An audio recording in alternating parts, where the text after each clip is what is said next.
C'est une décision qui nous a justifiés. C'est par décision que nous recevons Jésus. C'est par une décision que nous l'abandonnons aussi. Croire à Jésus est une décision. Abandonner Jésus, c'est aussi une décision. C'est pourquoi tu dois veiller sur tes pensées. Veille sur tes pensées. Veille sur tes réflexions. Veillez sur vos pensées. Veillez sur vos réflexions. Veillez sur vos pensées. C'est par une décision que nous nous marions. C'est par une décision que certains divorcent, que nous quittons nos lits, n'est-ce pas? C'est même par une décision que nous venons à l'église, n'est-ce pas? Pour que tu viennes à l'église, tu as décidé. Et pour tout ce qui va arriver dans ta vie, tu dois décider. Tu n'es pas un robot. Dieu doit collaborer avec ta souveraineté. Et si tu n'opères pas dans ta souveraineté, rien ne t'arrivera. C'est par une décision que nous étudions. C'est par une décision même qu'on fait le sport. Même pour faire le sport, même pour terminer les études, il faut décider. Amen, hein? Même pour finir les études, il faut décider, ouvrir les notes, il faut décider, lire un livre, il faut décider, suivre une prédication, il faut décider, prier, il faut décider, lire la Bible, il faut décider. Tout est décision, décision, décision, décision. La décision, c'est le démarreur de la vie. Lorsque une décision est bonne, elle engendre de bonnes actions. Lorsqu'une décision est mauvaise, elle engendre des mauvaises actions. La décision est la mère de l'action. Et lorsque l'enfant naît malade, et lorsque la décision est mauvaise, les actions sont mauvaises.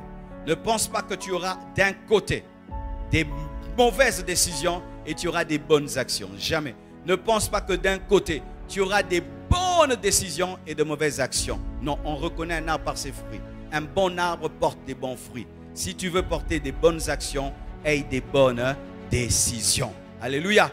Veille sur ta pensée, veille sur ta réflexion, veille sur tes choix, veille sur tes méditations, sur ce que tu es à l'intérieur. C'est alors que ce qui sortira à l'extérieur sera égal à l'intérieur. Amen. Les femmes qui l'avaient accompagné depuis la Galilée se tenaient dans l'éloignement et regardaient ce qui se passait. Il y avait un conseiller nommé Joseph, homme bon et juste, Joseph d'Arimathée, qui n'avait point participé à la décision, dites à la décision, et aux actes des autres. Il était d'Arimathée, ville des Juifs, et il attendait le royaume de Dieu. Il s'agit de quelle décision? C'était la décision de tuer Jésus. Dans la Bible, lorsqu'on parle de la décision, soit on dit décision, il n'y a que 4 versets dans la Bible qui parle de la décision. La plupart des temps, dans la Bible, lorsqu'on veut parler de la décision, on dit résolution. Amen. Hein? Lorsque tu cherches des versets sur la décision dans la Bible, tu n'en trouveras que 4. Mais si tu cherches sur résolution, tu vas en trouver une vingtaine. Amen.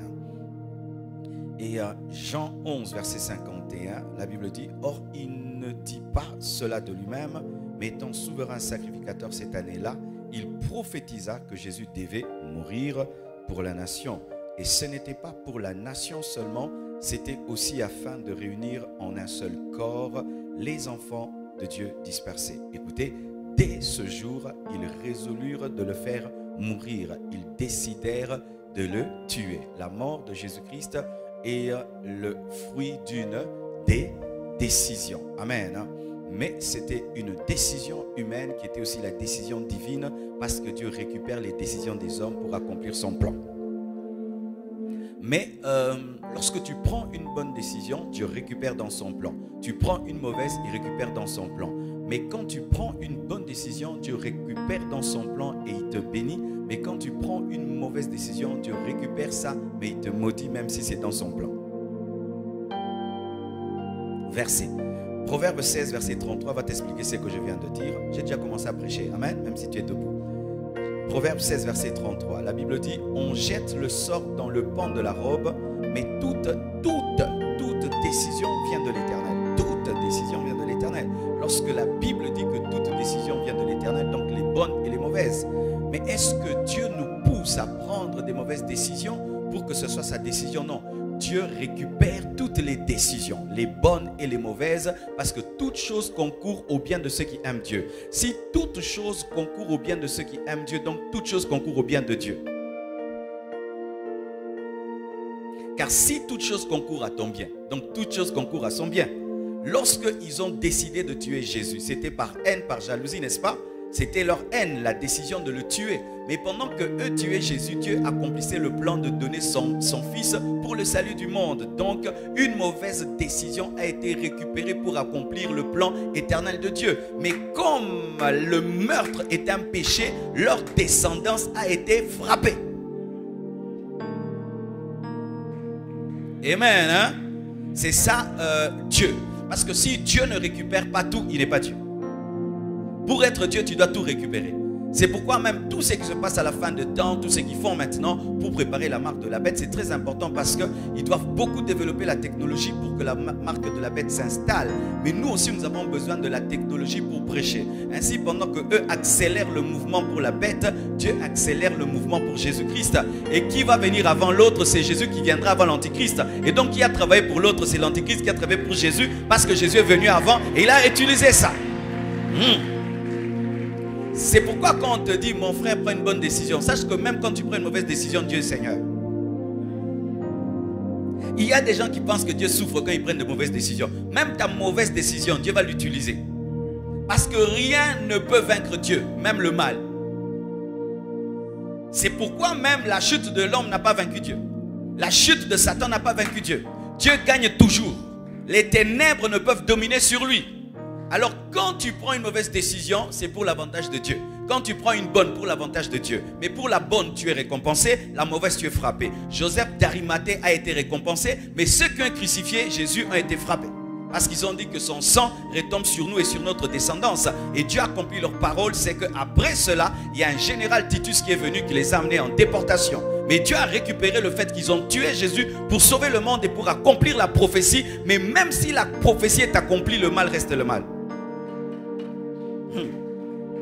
Si Dieu me dit que je dois finir en prison, je finirai en prison. Mais toi qui m'arrêtes, Dieu te frappera. C'est bizarre, mais c'est ça la parole. Évoluons. Amen. 2 Samuel 13, verset 32. Jonadab, fils de Chiméa, frère de David, prit la parole et dit que mon Seigneur ne pense point que tous les jeunes gens, fils du roi, ont été tués. Car Amnon seul est mort et c'est l'effet d'une résolution. Une résolution d'Absalom depuis le jour où Amnon a déshonoré Tamar, sa sœur. Il y a des décisions qu'on prend et qu'on manifeste après des années. Que Dieu vous bénisse. Asseyez-vous s'il vous plaît. Nous acclamons la parole du Seigneur.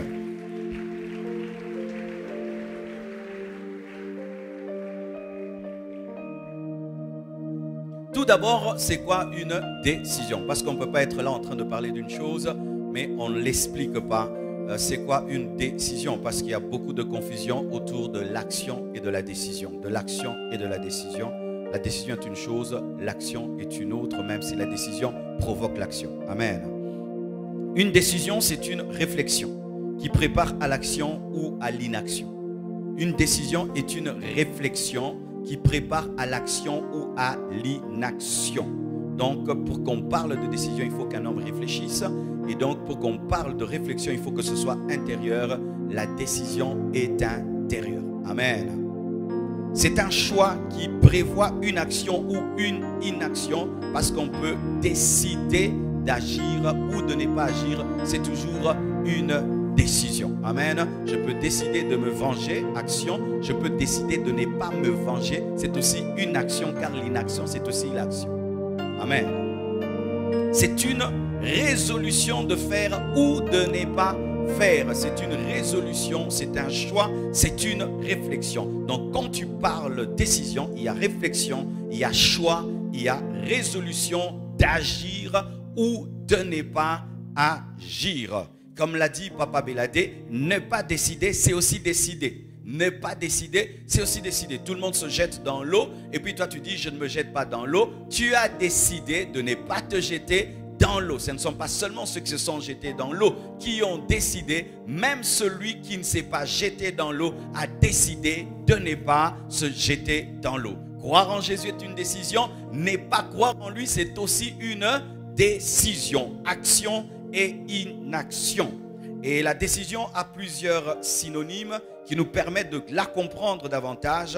Un arrêt. Quand on parle d'un arrêt, c'est une décision. Quand on parle d'un arrêté, c'est une décision. C'est pourquoi nous devons avoir des chrétiens qui deviennent des grands politiciens, des chrétiens qui deviennent des ministres, des chrétiens qui deviennent des députés, des sénateurs pour s'opposer aux mauvaises décisions. Là où les chrétiens négligent la politique, il y a des arrêtés qui tombent, qui sont contre l'évangile, et j'encourage les chrétiens à faire la politique.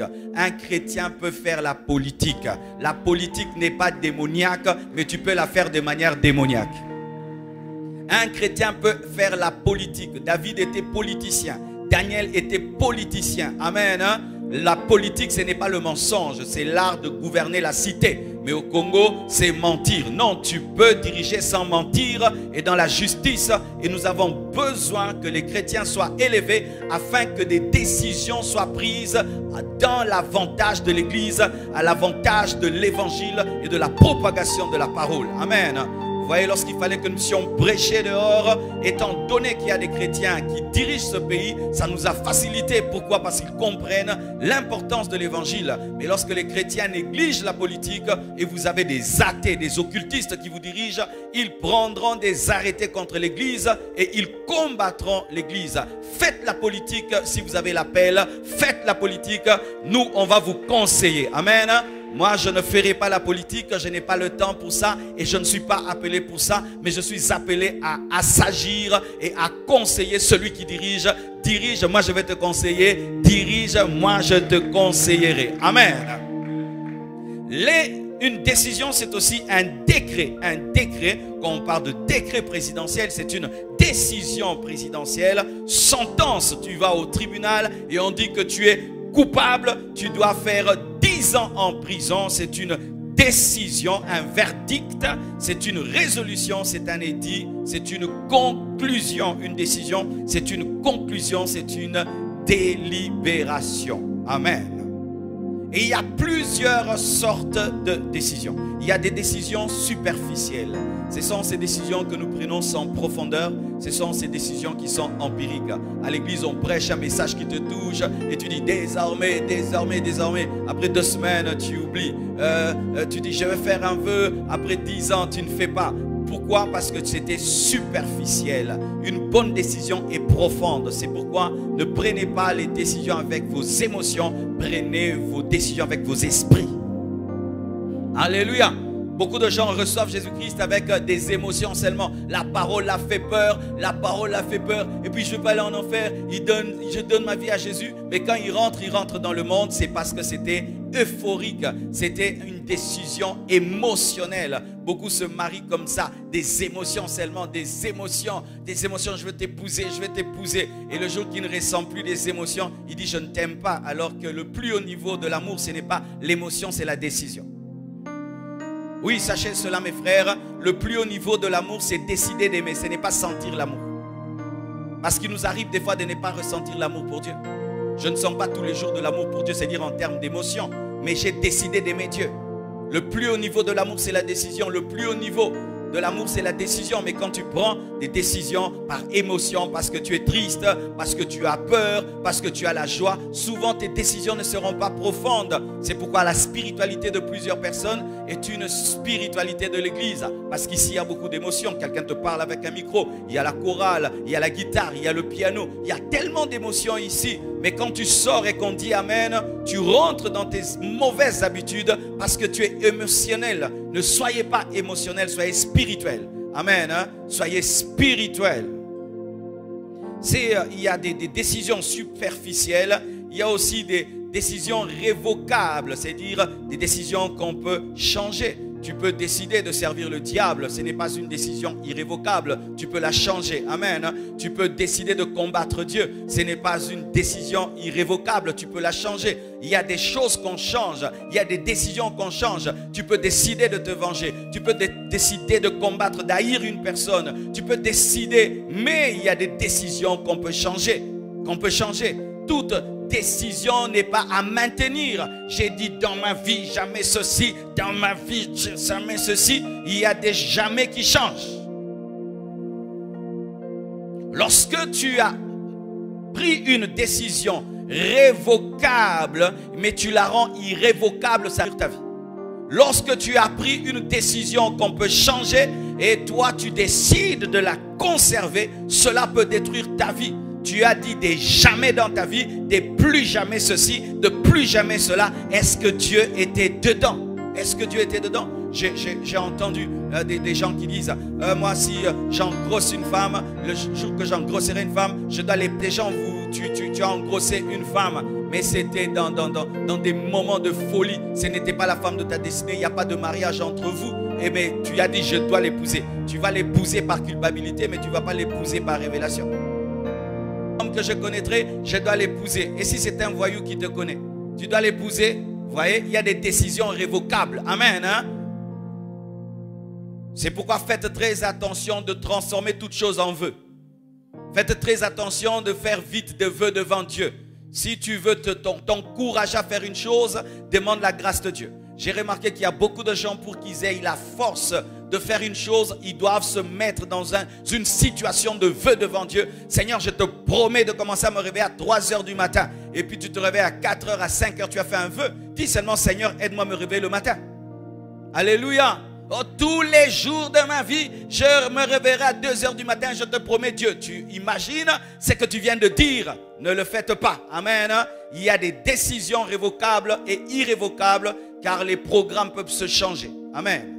Mais il y a aussi des décisions irrévocables qu'on ne peut changer. C'est ce que Paul dit, que rien ne nous séparera de... Il y a des décisions irrévocables où tu dis je ne divorcerai jamais, jamais. Que mon mari tombe dans l'adultère ou pas, que ma femme tombe dans l'adultère ou pas, je ne divorcerai jamais. Amen. Hein? Il y a des décisions pareilles. Je n'abandonnerai jamais Jésus. Alléluia. Je ne servirai jamais le diable. Amen. Hein? Ça, ce sont des bonnes décisions irrévocables et que Dieu t'aide à demeurer dans des bonnes décisions irrévocables jusqu'à ta mort, que ce soit enraciné, enraciné, enraciné, de sorte que même dans ton sommeil, cette décision demeure. Qui évite le péché dans le sommeil ici? Alléluia. Oui, lorsqu'une décision est tellement profonde, même dans le sommeil, tu vas demeurer dans la décision. Alléluia. Des décisions irrévocables. Il y a aussi des décisions intérieures au niveau de l'esprit, de la pensée. Des fois, tu décides, c'est seulement au niveau de ton intérieur. Personne ne sait, mais dedans, tu as pris une décision.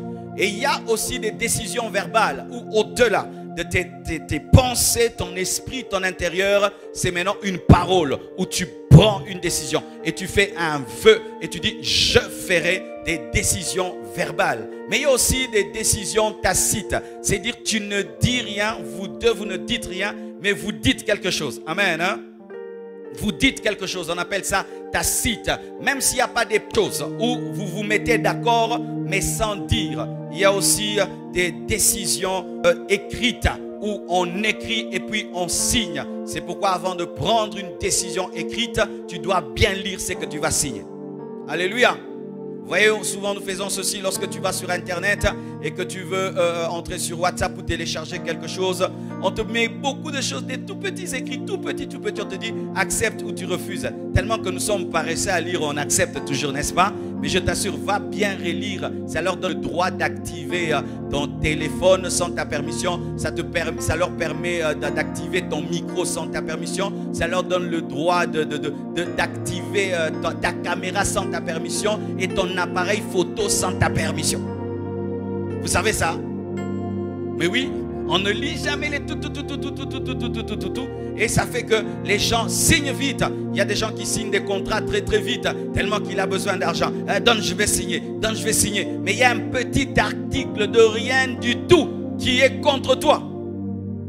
Ne signez pas. Amen. Cherche quelqu'un qui est dans le domaine, qui va lire pour toi et bonne et due forme. Amen. Hein? Ne signez jamais vite un papier. Si tu ne comprends pas les tournures du français et de l'anglais, va chercher quelqu'un qui maîtrise le français juridique, parce que aussi le français est juridique. Tu n'es pas juriste, cherche quelqu'un et tu signes. Amen. Vous voyez par exemple des gens se marient et puis dans la communauté de biens. On dit non, communauté de biens. Il dit communauté de biens. Ça sonne bien dans la bouche, communauté de biens. Communauté de biens. Tu es le mari, tu as tout gagné. C'est toi qui as acheté la maison, qui as acheté tout, qui as acheté tout, qui as acheté tout. Et puis un jour, la femme dit, oh, je m'en vais.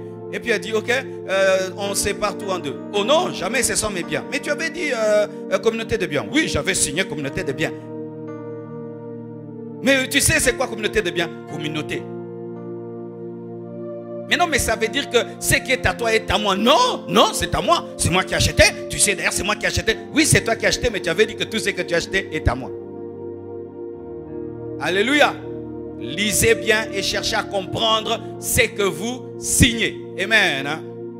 Que certaines décisions se prennent seules, mais d'autres ne peuvent jamais se prendre seules. Lorsque tu prends les décisions qui se prennent en groupe seul, mon frère, qu'est-ce qui va t'arriver? C'est que ce combat sera le tien. Je donne l'exemple, tu es un dirigeant. Tu prends toutes les décisions seul. Qu'est-ce qui va arriver? C'est que l'équipe qui est derrière toi ne va pas se sentir responsable de tes guerres ni de tes victoires. Amen. Hein? Tu prends les décisions seul alors que vous êtes une seule chair. Ta femme ne se sentira jamais concernée par tes guerres et par tes victoires. Lorsque tu étais célibataire, tu pouvais décider seul. Mais une fois que tu te maries, tu ne décides pas seul. Tu peux décider peut-être sur des petites choses, mais quand il s'agit des choses fondamentales qui touchent à la famille, qui touchent au couple, tu ne peux pas décider seul. Beaucoup de couples meurent parce que le mari décide seul au nom de l'autorité. De vendre la voiture. J'ai décidé de vendre ceci. J'ai décidé de faire ceci. Je vais à tel endroit. Pendant un mois, tu ne m'as pas dit, mais est-ce que je devais te dire? Oui, tu devais lui dire. Un mari ne voyage pas sans la permission de sa femme. Alléluia. Parce que c'est son corps que tu amènes à Dubaï. Mais oui, beaucoup de couples ont ce problème. Nous sommes dans une convention des hommes, on doit vous parler. Vous, les hommes, des fois, nous prenons des décisions comme ça. Ah, j'ai décidé de faire 6 mois à Dubaï. Est-ce que tu as demandé la permission à ta femme? Si ta femme est une femme qui a besoin de toi physiquement, sexuellement, de manière régulière, tu ne lui as même pas demandé ça et maintenant tu décides de la faire gêner. Maintenant, le jardinier, puis tu dis non, l'adultère. Qui a causé l'adultère? C'est toi, non? Qui a créé le problème parce que tu fais gêner ta femme sans sa permission. Ah oui, j'ai décidé. Je vais en affaire pendant 2 mois, je vais en affaire pendant 4 mois, j'ai décidé. Est-ce que tu as posé la question à ta femme? Peut-être toi, tu es un homme qui n'a pas besoin de ces choses-là. Mais elle est vivante, elle a besoin de ça. Ce n'est pas parce que toi, tu es mort qu'elle est morte. La convention des papas, il faut qu'on vous parle. Amen, hein? Alors, il y a beaucoup de problèmes dans le couple comme ça parce que le papa pense que la femme fonctionne comme lui. Alors que vous êtes 2 corps différents, même si vous êtes une même chair.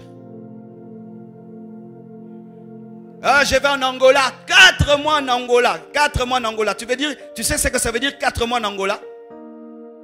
4 mois de brûlure.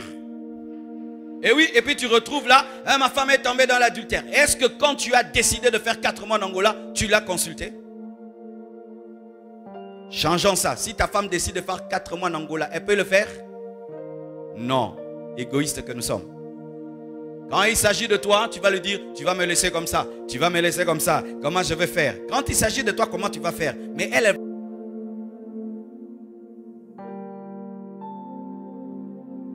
La femme est là, le mari est en train de construire une maison.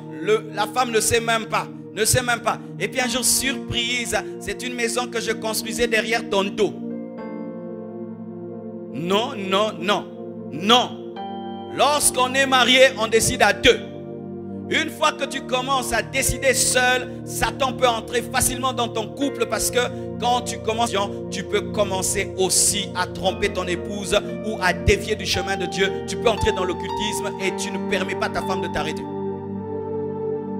Où est parti l'argent? Tu ne dis pas, tu ne dis pas. Non, tu as eu l'idée de prendre l'argent, de mettre dans un business là où on tourne l'argent par la crypto-monnaie non existante. Et puis le jour que ça disparaît, tu reviens. Oh, Isaiah Lokuta. Ninangwa Lokuta. Crypto-monnaie, crypto-monnaie. Et on vous manque, le pasteur est dans la crypto-monnaie, vous allez là-bas. Moi, je ne suis pas là-bas. Beaucoup de gens, vous allez là-bas. Oh, votre pasteur est ici. Archi faux. Je ne suis pas là-bas. C'est ainsi maintenant que beaucoup de couples meurent. Pourquoi? Parce que l'homme est marié, mais il se comporte comme un célibataire. Une fois que tu te maries, tu dois tuer le célibat qui est en toi et le célibataire qui est en toi. Alléluia. Tu dois commencer à consulter ta femme. C'est pourquoi tout homme qui n'a aucun respect pour une femme ne doit pas se marier. Tu m'entends, mon frère? Dans votre culture là, La femme, c'est rien, c'est tchigi, dingi, dingi, dingi, dingi, dingi. Ne te marie pas. Parce que là-bas, ce sera, elle doit dire, oui mon mari, oui mon Seigneur, oui mon mari. Même Sarah qui appelait Abraham Seigneur était écoutée. Lorsqu'il fallait chasser à guerre, on a écoute ta femme. Dieu a dit à Abraham, écoute ta femme même si elle t'appelle hein, Seigneur. Et toi tu te maries, tu décides seul. Ta femme c'est un enfant ou c'est une femme. Alléluia les papas. Changez la peinture. Enlevez ça. Enlevez ça. Ta femme te suit. Oui chef, oui chef, oui chef. Ça ce n'est pas un mariage. Ça c'est le domesticage. Alléluia. Même quand vous voulez donner quelque chose à l'église, vous devez le donner ensemble. Moi je ne suis pas un pasteur qui divise les couples pour avoir l'argent. Je n'ai pas besoin de vous diviser pour que l'église marche bien. Le jour que vous voulez donner quelque chose de grand, papa, même si c'est à toi, tu causes avec ta femme doit être d'accord. Il ne faudrait pas que nous on donne des actions de grâce ici, ta femme nous regarde mal. Nous bénissons Dieu, un papa donnait sa parcelle, sa femme dit chiou, chiou. Il faut quand je dis ça, et la femme est contente, et le mari est content. Vous êtes une seule chair, vous devez décider ensemble. Donne-moi la main. Quand est-ce qu'on décide que la femme devient l'instrument du diable? C'est ce qui est arrivé avec Abraham. Dieu savait que Sarah n'allait jamais donner Isaac. C'est pourquoi Abraham a donné sans Sarah, parce que Sarah allait s'opposer. Lorsque si maman, tu es tout le temps opposante, jusqu'à t'opposer à Dieu au Saint-Esprit, comme ton mari doit être en paix avec Dieu, Dieu lui dira de faire sans toi. Parce que tu es devenu son Satan. Équilibre. Ah oui, je veux donner quelque chose à l'église, je demande à ma femme, elle refuse. Je veux encore donner quelque chose à l'église, elle refuse. 3 fois, 4 fois, 5 fois. Je me rends compte maintenant que ce n'est plus ma femme, maintenant c'est Satan qui est derrière ma femme. Là, j'ai résisté à l'esprit qui est derrière ma femme, je vais donner. Équilibre. Mais au début, tu dois consulter. Même quand tu es un dirigeant. Il y a des dirigeants qui sont seuls. Ils prennent des décisions tout seuls. Ils prennent des décisions tout seuls. Alors que Dieu dit que le succès est dans un grand nombre de conseillers. Amen. Lorsque tu n'as besoin de personne, n'appelle pas les gens. Lorsque tu n'as besoin de personne, ne fais pas d'équipe. Il y a des gens qui font d'équipe seulement pour que ça fasse staff et que ça fasse genre. Non. Lorsque tu donnes à quelqu'un une responsabilité, tu dois le consulter. Pour organiser la convention des hommes, je n'ai pas décidé tout. On a eu une participation des idées. Vous comptez faire quoi? On compte faire ça, on fait ça, pas ça, oui ça, oui ça. Ça fait quoi que cette convention, le succès, ce n'est pas mon succès, c'est notre succès. Mais si tu es un leader Lucky tout seul, tu seras seul dans le succès et le seul aussi dans l'échec. L'art d'écouter les autres est une bénédiction. Alléluia. Les grands hommes écoutent. Les grands hommes écoutent. Je répète, les grands hommes écoutent.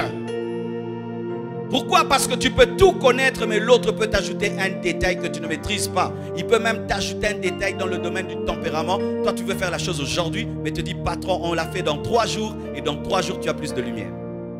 Amen. Il y a des décisions qu'on prend seul aussi. Il y a des décisions où Dieu ne te demande pas, ne te permet pas de consulter la chair et le sang. C'est écrit dans la parole de Dieu que Paul n'a pas consulté la chair et le sang. Il y a des fois, lorsque tu veux consulter tout le monde en matière de décision, tu ne feras rien. Dans ta vie, tu dois discerner les décisions que tu dois prendre seul, les décisions que tu dois prendre avec ta femme, les décisions que tu dois prendre avec ton équipe, avec tes amis. Et lorsque tu as cette maturité, ta vie aura de la vitesse. Alléluia!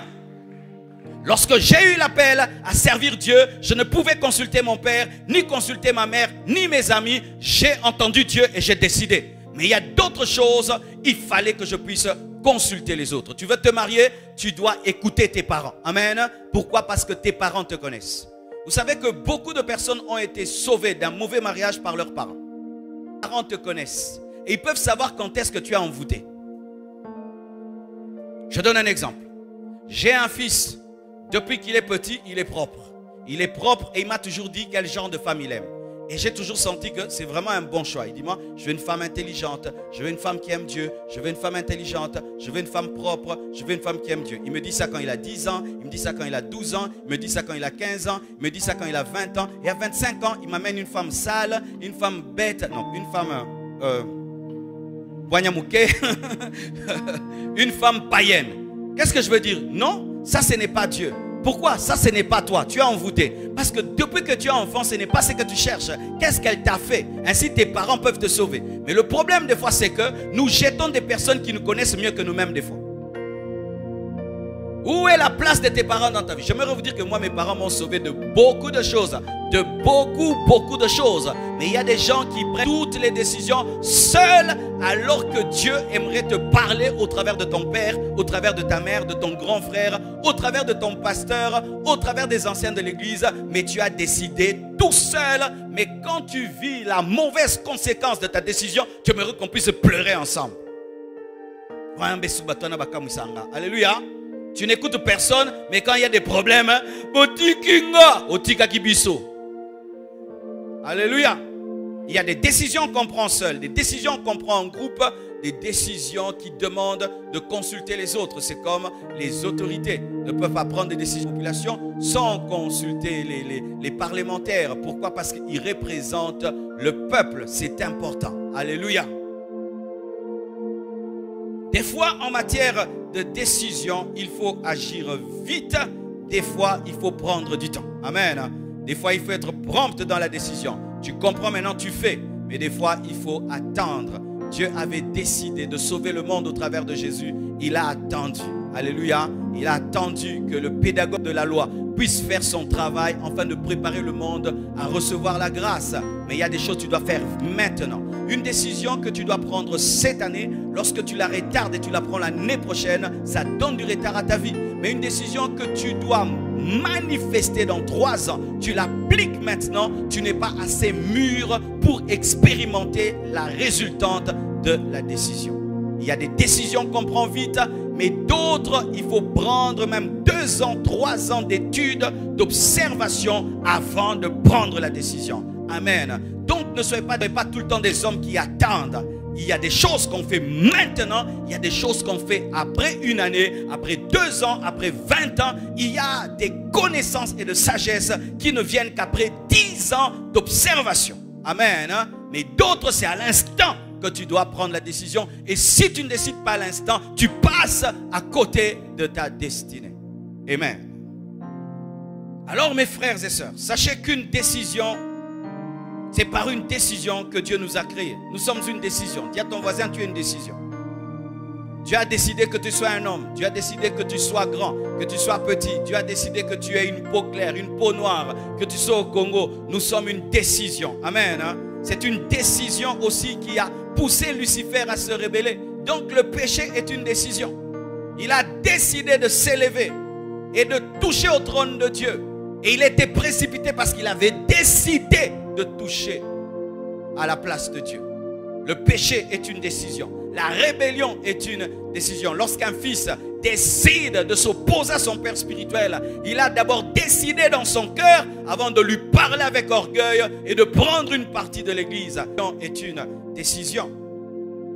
C'est une décision qui a changé le 1/3 des anges en démons. Ils ont décidé d'abandonner l'Éternel pour suivre Lucifer. Et ils sont devenus des démons. Une décision. Quand tu parles de démons, qu'est-ce qui a changé les anges en démons? C'est une décision.